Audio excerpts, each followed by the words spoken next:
When you give back to God, the first and best, not the tip at the end when you have some left over, but the first and best back to Him always, whether it's from your business, your ministry, or your personal finances. Here's what you're declaring in the spirit realm. You're declaring that God is your source. He's El Shaddai, the Almighty One, from whom all blessings flow, in whom there's an endless supply and there's more than enough, the all-sufficient one. You have no needs. When you have God, you got everything you need. That's the declaration you're making every time that you tithe, every time that you give back to God financially, and it will set you free. It's for your freedom.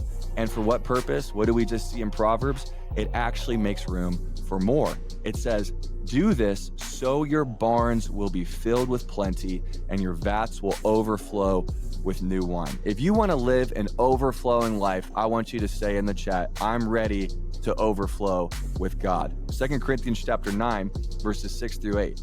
It says, but this I say, he who sows sparingly will also reap sparingly, and he who sows bountifully will also reap bountifully. So let each one give as he purposes in his heart, not grudgingly or of necessity, for God loves a cheerful giver.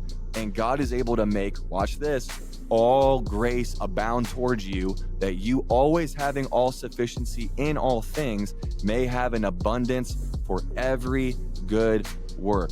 Paul is not talking about just giving your time or your talent. He's being very clear here. This is about giving your treasure to what? To the advancement of the gospel, sowing into ministries. He's talking about sowing into his own ministry in this regard. And here's the promise. This is a law. This is a spiritual law.